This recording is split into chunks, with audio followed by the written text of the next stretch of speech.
Sabu atau yang juga dikenal sebagai Pulau Sawu, Seba, Hawu atau Hawu merupakan salah satu pulau terluar Indonesia, yaitu letaknya paling selatan kedua setelah Pulau Rote. Pulau ini berada dalam teritori daerah Nusa Tenggara Timur dan merupakan bagian dari Kabupaten Sabu Rai Jua. Kepulauan Sabu terdiri dari dua pulau besar, yaitu Rai Hawu yang dikenal Pulau Sabu. Kemudian Rai Jua pulau kecil sebelah barat Rai Hawu.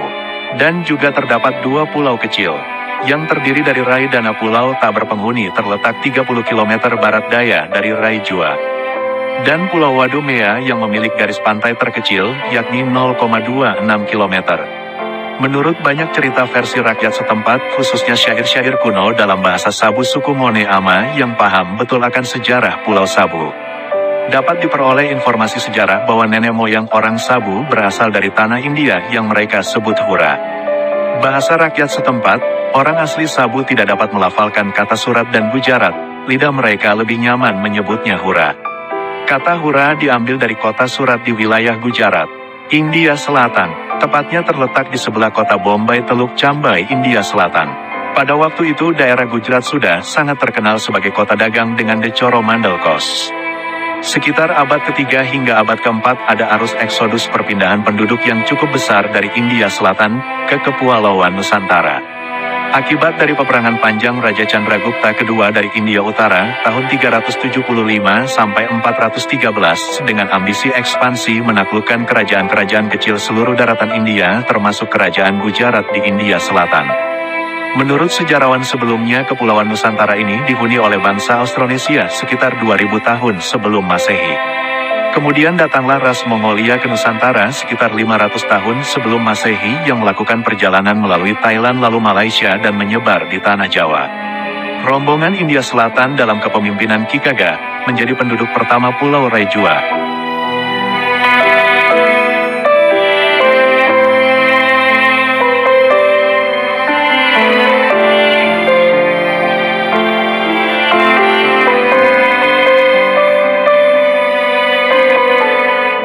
Terjadi kawin-mawin campur dengan ras Austronesia dan mereka menyebar hingga ke Pulau Sabu dan Rai Jua menjadi nenek moyang masyarakat Sabu. Tercatat bukti pengaruh kerajaan Majapahit pada abad 14 dan 16 mempunyai pengaruh besar di tanah Sabu. Peninggalan jejak Majapahit dapat terlihat adalah daerah Daihuli dekat Ketita. Ada sebuah batu dan sumur peringatan Raja Majapahit yaitu Batu Wawadu, Maja dan Sumur Maja. Selain itu pula ada keberadaan sebuah desa bernama Tanah Jawa dan Molie, Muli bahasa Jawa artinya pulang. Juga terlihat dari motif tenun Sabu yang memiliki corak pura Hindu Jawa. Pada abad ke-18, pengaruh Belanda mulai masuk. Mobilitas masyarakat keluar dari Sabu dimulai sejak saat kontrak antara Sabu dan Belanda yang ditandatangani tahun 1756. Di mata Belanda yang saat itu gencar melakukan politik adu domba, orang-orang Sabu yang pemberani dan lincah bisa diandalkan. Dalam klausul kontrak itu, penguasa atau Raja Sabu wajib menyediakan tentara bagi Belanda demi kepentingan pertahanannya di Kupang. Tujuan utama tenaga bersenjata ini adalah untuk melancarkan ekspedisi militer seperti yang dilakukan oleh pemimpin perang von Pleskov sejak 1758 hingga 1761 kala itu. Pada tahun 1838, lagi-lagi Belanda memanfaatkan keterampilan orang Sabu di bidang militer untuk menghentikan aksi orang Ende yang menyerang Sumba demi mendapatkan budak. Era ini mendorong orang Sabu berpindah ke Sumba yang diawali dengan menjalin hubungan kekerabatan melalui perkawinan antara Raja Melolo di Sumba Timur dan Raja Sabu di Haba.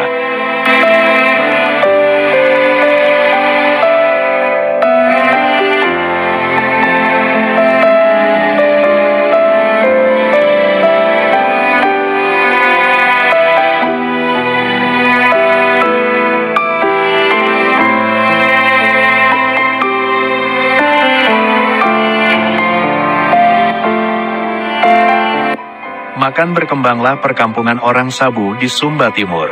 Namun, wabah penyakit cacar beberapa kali menimpa perkampungan orang Sabu di tahun 1869. Pada tahun 1874, kampung ini kembali dilanda penyakit yang menimbulkan korban jiwa hingga membuat orang Sabu kehilangan hampir seperenam jumlah mereka. Baru sekitar tahun 1925 jumlah penduduk Sabu kembali meningkat.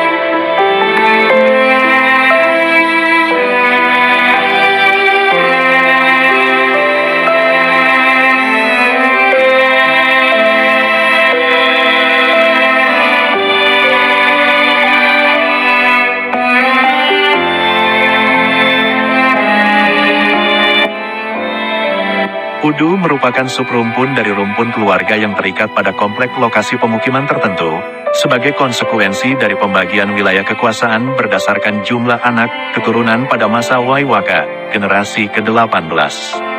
Kembali ke jejak Belanda, cerita menarik lainnya adalah bahwa ternyata Kapten James Cook pernah singgah di Pulau Sabu. James Cook adalah penemu benua Australia dan Kepulauan Hawaii.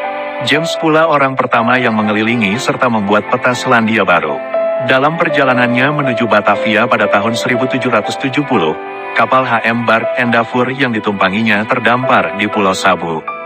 Diceritakan, kapal ini harus mampir di pulau kecil Sabu karena kehabisan perbekalan. Di pulau ini, Kapten James Cook mendapatkan bantuan logistik dari Raja Sabu, yaitu Raja Amadoko Lomijara. Dan berdasarkan kajian referensi tertulis karya Douwe Klaswilenga dari Belanda terbitan tahun 1932, serta dari buku Umbu Hina Kapita, buku Wohangara dan Ratu Banju, buku Umbu Purawoha, dan dari tulisan Surya Direja berikut ini saya akan paparkan 4 golongan kasta di Pulau Sumba. Kasta yang pertama adalah Maramba. Maramba atau Raja merupakan strata sosial tertinggi dalam masyarakat Sumba sebagai pemimpin yang memutuskan dan mengatur hubungan antara manusia yang satu dengan manusia lainnya dengan berbagai hak prerogatifnya yang harus diikuti oleh para hambanya. Kata Ramba memiliki arti tiang penopang rumah. Maramba dibagi dalam 3 bagian lagi yakni Maramba Bakulu, Maramba Kudu dan Anamandamu. Maramba Bakulu adalah raja yang memerintah di sebuah kerajaan besar atau Paraingu Bakulu. Biasa dipanggil Miri Amauhu atau Tuan yang Mulia. Tamu Umbu atau Tamu Rambu yakni famnya adalah dari kasta raja besar. Dan Umbunai atau Rambunai yakni raja dengan alias atau memiliki ngarahunga. Maramba Kudu adalah raja dalam sebuah Paraingu kerajaan kecil atau kampung kotak atau juga raja yang diakui dalam kabihu kle tertentu. Sebutan untuk Maramba Kudu biasanya hanya Umbu dan kadang juga ada yang dipanggil Umbunai. Dan Maramba Anamandamu adalah keturunan-keturunan dari para raja. Kasta yang kedua adalah Ratu. Ratu merupakan golongan imam atau kelin yang ditugaskan untuk mengatur tradisi adat budaya serta ritual-ritual Marapu yang bersifat religius yang mengatur hubungan antara manusia dengan Sang Pencipta atau Mawolu Tau Jia Tau.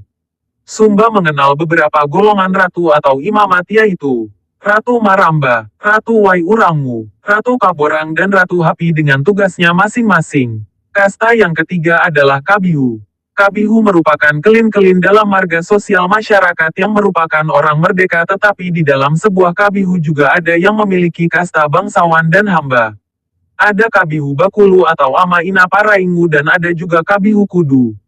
Setiap Paraingu atau kota pasti memiliki beberapa kabihu dengan tugas masing-masing dan setiap kabihu juga memiliki marapu atau leluhur yang disimbolkan dalam bentuk kawadak atau emas serta barang berharga lainnya yang disebut tanggu marapu. Kasta yang keempat adalah Ata. Ata adalah kasta terendah dalam hubungan sosial masyarakat Sumba atau biasa disebut hamba sahaja atau budak. Kasta ini dibagi lagi dalam beberapa golongan seperti Ngarahunga atau hamba yang namanya dipakai sebagai alias raja. Contohnya Umbunai Wulang berarti Wulang adalah nama hamba atau Ngarahunga dari sang raja. Kemudian ada juga Atangandi yaitu hamba yang dibawa karena hubungan perkawinan tuannya atau tamu rambunya. Kemudian hamba yang dibeli dan terakhir hamba hasil tawanan perang. Selain keempat kasta di atas dikenal juga golongan Marapu yakni golongan yang lebih tinggi dari kasta Maramba. Para Marapu atau arwah leluhur yang hingga saat ini dipercaya berada di Parai Marapu disetarakan dengan dewa sebagai penghubung antar manusia dengan Sang Pencipta. Marapu merupakan nama-nama leluhur orang Sumba yang berjasa membawa kabihu-kabihu dari Mesopotamia ke Talorambidahu hingga ke Malaka Tanabara sampai terakhir mendarat di Pulau Sumba. Agama Marapu adalah agama asli yang masih hidup dan dianut oleh orang Sumba di Nusa Tenggara Timur hingga saat ini. Adapun yang dimaksud dengan agama Marapu ialah sistem keyakinan yang berdasarkan kepada penghormatan arwah-arwah leluhur orang yang dipertuan atau yang dimuliakan. Berdasarkan penelitian tahun 1949 sampai tahun 1980, di Sumba terdapat sekitar 150 Marapu dan 200 Kabihu. Marapu terdiri dari dua golongan yaitu Marapu atau arwah leluhur yang dipuja dan dianggap menjadi cikal bakal dari suatu kabihu. Dan Marapu ratu atau leluhur yang mula-mula ada dan yang diibaratkan turun dari langit. Marapu ratu merupakan leluhur dari para Marapu lainnya mempunyai kedudukan yang tertinggi. Kehadiran para Marapu di dunia nyata diwakili dan disimbolkan dengan lambang-lambang suci yang berupa perhiasan emas atau perak, ada pula berupa patung atau guci yang disebut Tanggu Marapu. Disimpan di Pangyangu Marapu yaitu di bagian atas dalam menara Uma Bakulu suatu kabihu. Walaupun mempunyai banyak Marapu yang sering disebut namanya dipuja dan dimohon pertolongan, tetapi hal itu sama sekali tidak menyebabkan pengingkaran terhadap adanya Yang Maha Pencipta. Keempat kasta dan golongan Marapu tadi tunduk dan menyembah kepada Sang Pencipta atau Pandatiku Tamu Pandanyurangara, yakni Tuhan yang tidak boleh disebutkan namanya secara langsung.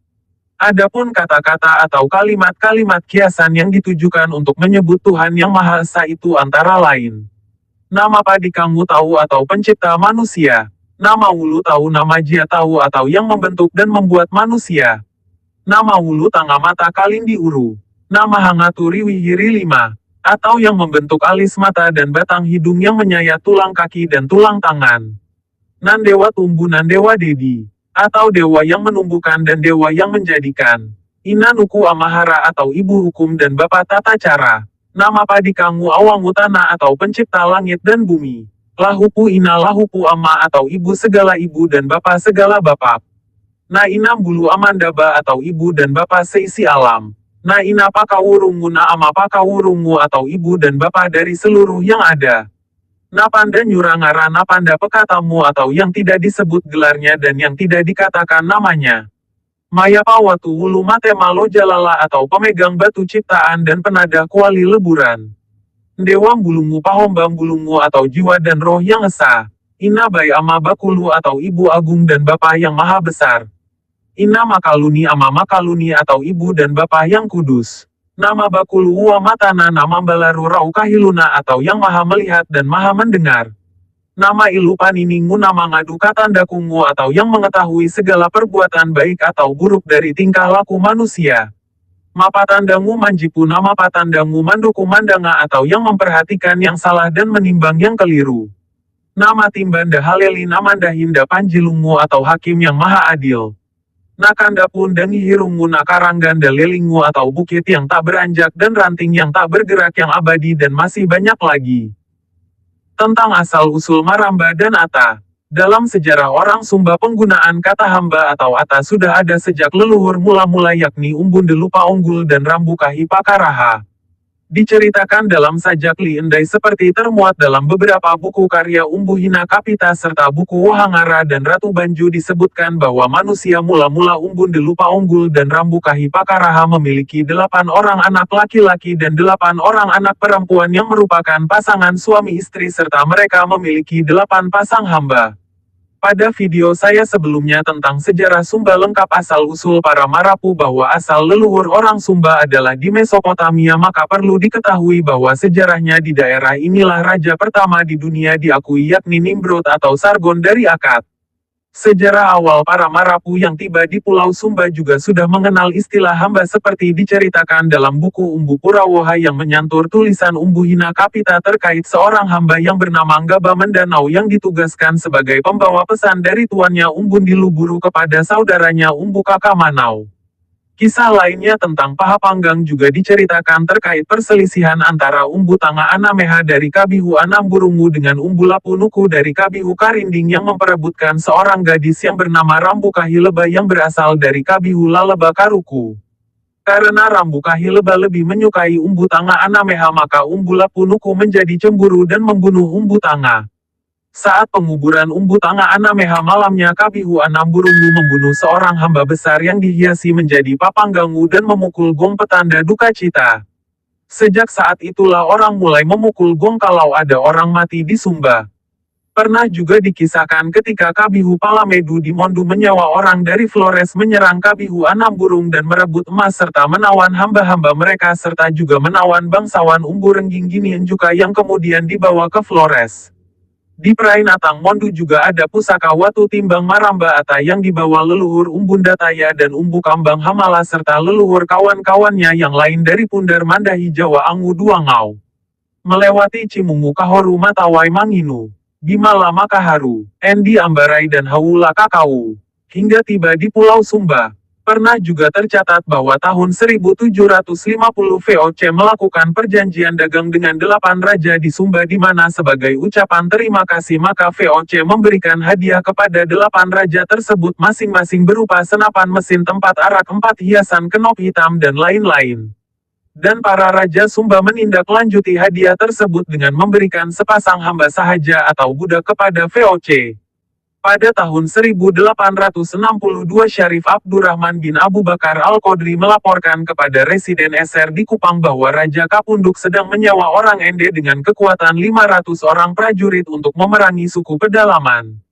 Di mana didapatkan banyak tawanan budak dan tercatat juga bahwa perahu Ende saat itu siap akan berangkat dengan membawa ratusan budak ke Pulau Lombok dan Bali tetapi berhasil ditenggelamkan dan orang-orang Ende menderita kekalahan.